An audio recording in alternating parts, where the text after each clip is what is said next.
Welcome to Financial Aid 101, where we show you how you can get money for college. In this video, we will do an overview of what the FAFSA is and what it requires. Hi, I'm Dr. Witherspoon, and I'm going to talk to you today about the FAFSA. You ready for this? Lights, camera, FAFSA. So what is the FAFSA? Well, the FAFSA is a free application for federal student aid.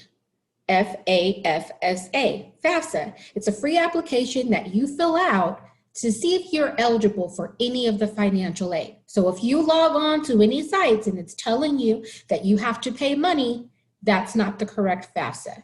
This is filled out every year, again, to see if you're eligible for any financial aid. This is the website that you'll go to complete your FAFSA, fafsa.ed.gov. You'll either start a new FAFSA or you'll renew a FAFSA. If you've already completed a FAFSA, it'll be a FAFSA renewal. If this is your first time completing your FAFSA, you will click the button that says Start a New FAFSA. And just to give you a quick overview on the FAFSA, again, it's completed every year to receive the federal student aid. Let's get that money, right? You will need an FSA ID, the student and the parent. So if you are a dependent, meaning that your parents financially take care of you, you will need your own FSA ID and your parents will need their own FSA ID. What that does is it serves as your electronic signature to sign the FAFSA. Now, we are encouraging you to file your FAFSA as soon as possible.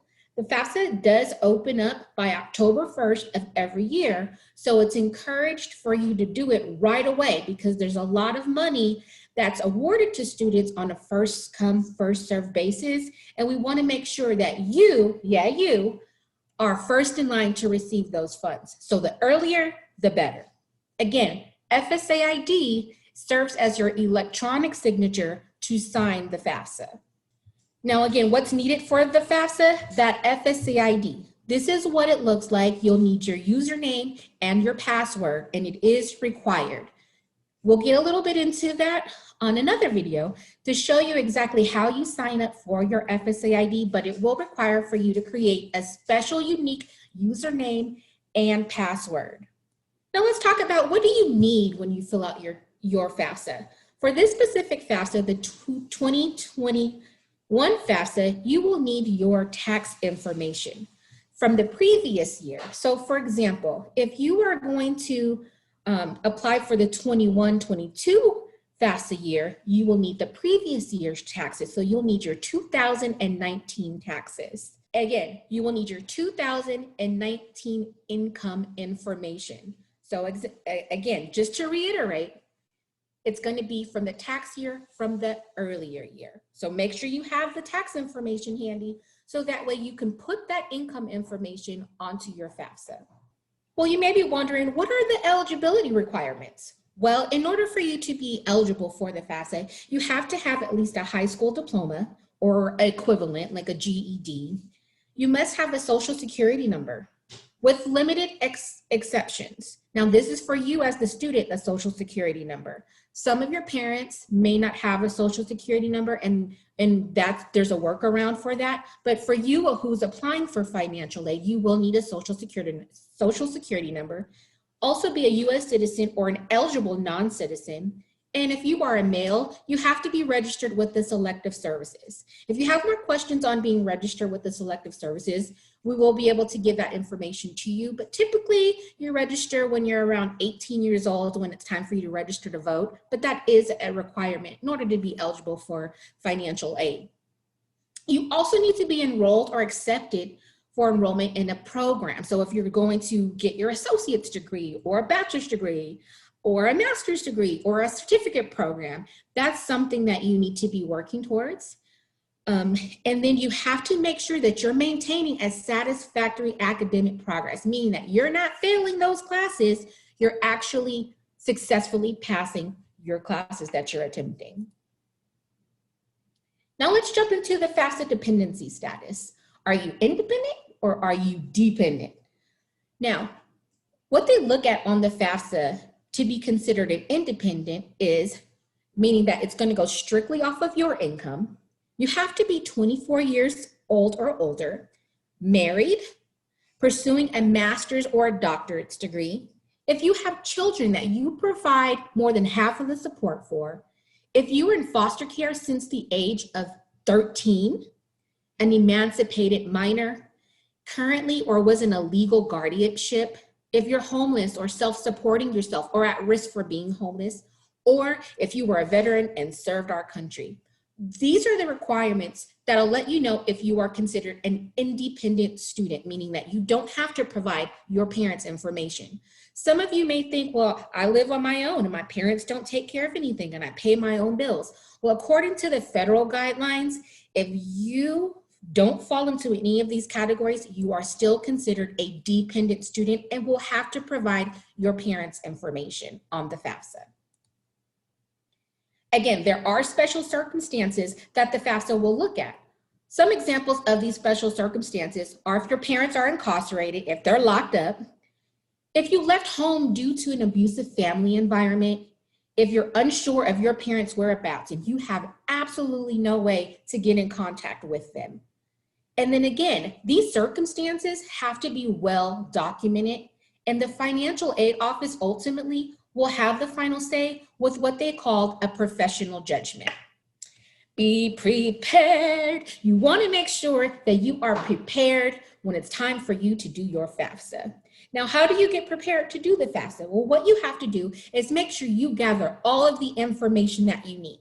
You will need to make sure that you have your social security card handy or your social security number handy.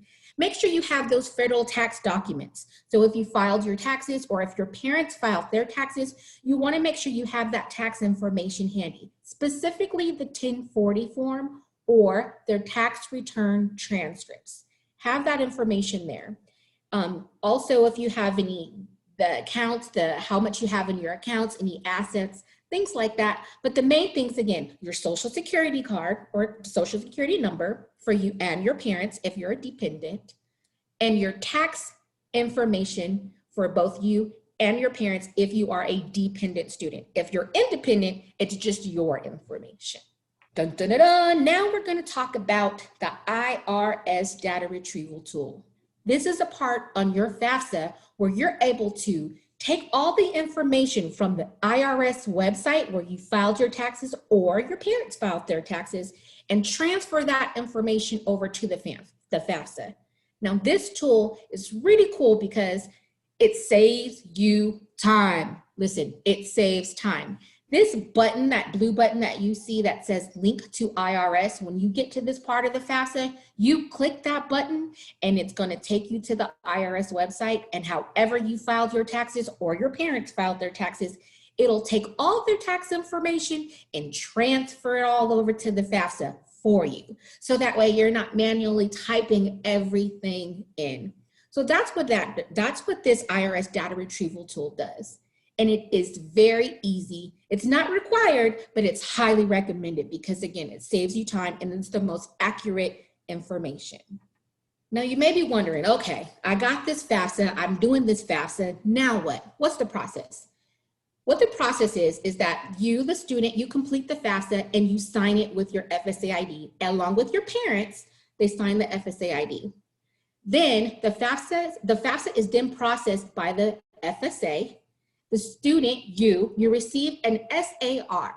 What that means is that's a student aid review. That's going to be all the information that shows what you're eligible for, right? The college is then going to receive that information as listed on the FAFSA. So in the part of the FAFSA, you put in there what school you want this information to go to. The FAFSA, that information is sent over to the college, and they're going to determine how much money you're eligible to get, right? When the college receives that information, they're going to review it and they're going to put an award letter together for you, an award package. So if you get the full Pell and the full Pell is $6,345 for the year, they're going to say, okay, based on the results from the FAFSA, the student can get $6,345 in this. If they wanted to use the loans, they're going to get this amount, and any other grants that are available or any other scholarships that are available will be included in this package. So again, you fill out the FAFSA. When you're filling out the FAFSA, you are applying for grants. That's the free money you don't have to pay back. You are also applying to loans, which are optional, and work study.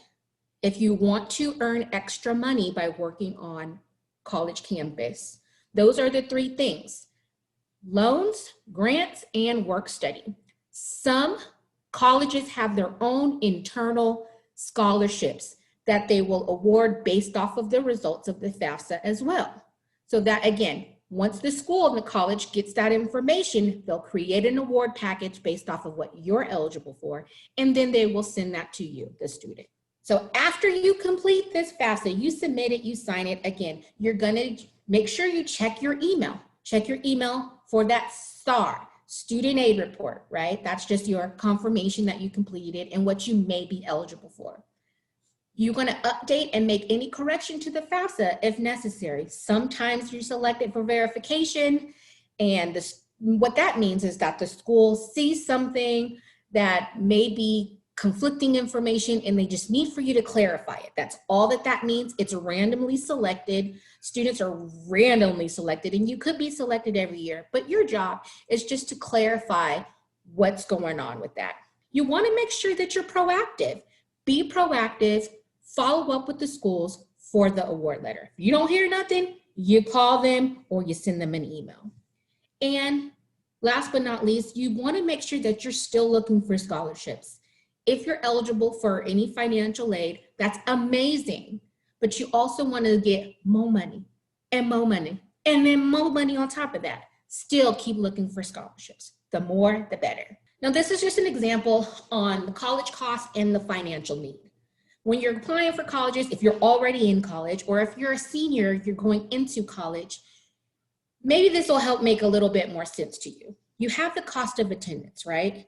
What the cost of attendance is, they look at the tuition and fees. How much does it cost to go there? Your room and board. Are you staying in the dorms or are you staying at home with mom? Books and supplies. It costs money to get those books, right? Your equipment, transportation. Do you need a laptop? Do you have to catch the public transportation there? Miscellaneous and personal expenses that you might have if you have children and you have to pay for daycare. Things like that. So that's what's packaged in this cost of attendance, right? So you'll get that number. And then you look at the parent's contribution, what the parent is able to contribute to your education, as well as what you're able to contribute to your education. That's what gives you the expected family contribution. So some of you guys may have heard EFC, the expected family contribution. That number it comes up from when you do your FAFSA.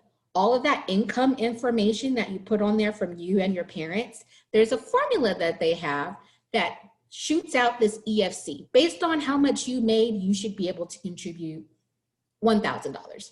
Or sometimes you may not be able to contribute anything. So that's where the EFC comes from.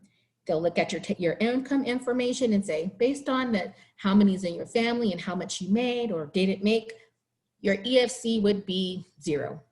And then, so they take the cost of attendance plus what your EFC is, and then that gives the EFC, and then they subtract your financial need. So they take the cost of attendance, subtract your EFC, and that financial need is how much you need in financial aid. And voila. It's a lot of information, I know, but we're here to help you. You'll get it. Here's a sample of that award letter. So let's say this shows somebody with a financial need of $16,000. So it shows maybe they got this award letter, they got $2,000 in scholarships. They got an institutional grant of $2,000. They got in their grants, that free money, $5,000. State grants, another $2,000. And they had to take out $2,000 worth of loans. That's a total of $13,000. Well, guess what? That means that there's an unneed met of $3,000. If they needed $16,000 and they only got in scholarships and grants $13,000, they still need $3,000. So that's what it means by an unmet need. Think about it.